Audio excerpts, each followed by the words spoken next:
A lot of women and men gave their lives for our very freedom. So those of us who are living, we have an obligation to live our lives to the absolute fullest. Life is one big tug of war, and you don't win that tug of war by pushing the fucking rope. You have to pull that motherfucker. And a lot of times you have to pull yourself through life. This morning, I did not want to get up, so I had to pull my ass out of fucking bed.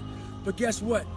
The more and more I got into that run, each fucking step into that run, I started gaining more and more confidence.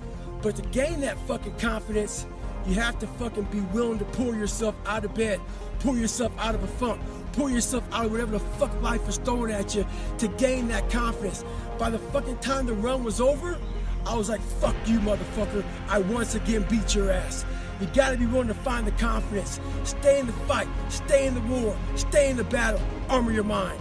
One thing about life is that people in life, they're the ultimate puppet masters. They exploit your weakness, and they love to walk you around life and own space in your head. One of the biggest ways to cut those strings and walk on your own 2 fucking feet to your own destination in life is to build self-respect, self-esteem, self-discipline, all those things. Stay hard is not just about going to the fucking gym. Stay hard is about going that extra step when you feel like you can. That's what builds self-esteem and self-respect. Stay hard.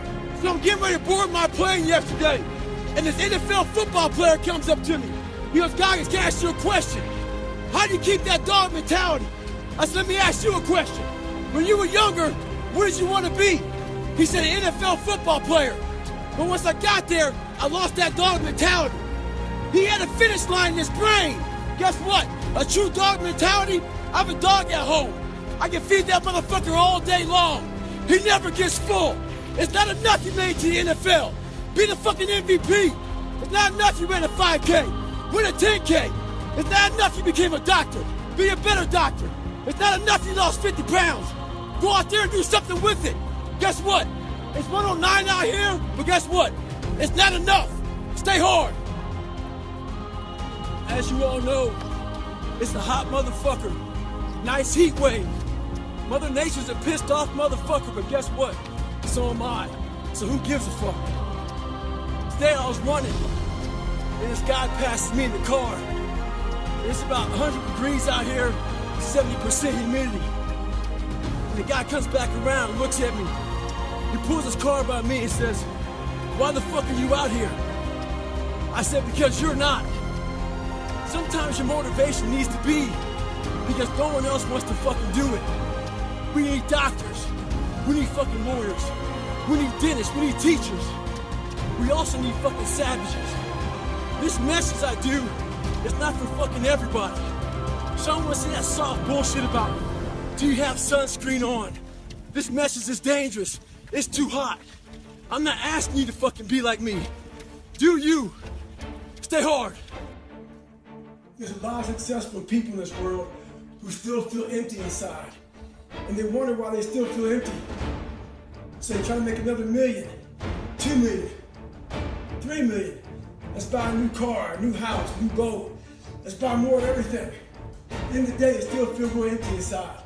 For me, I wasn't even fucking successful. I just felt empty. So I was trying to hide my insecurities, my doubts, all this bullshit. So I was trying to dress up a turd. And when you try to dress up a turd, you're still a turd. It's like a turkey. You get a turkey for Thanksgiving. If you don't know what you're doing, you cook that motherfucker without going inside and cleaning it out. You gotta clean the insides out before you start dressing it up. Same thing with life. If you don't get inside your soul, inside your heart, and fix it, be willing to go to war with yourself. Stay hard. So the other day I got an email from this lady. She said she truly enjoyed my book, but as she read it, she thought I was just crazy. So after she read it, she put the book down and started living her normal life. Just going back paying bills, going back to work, complaining about shit.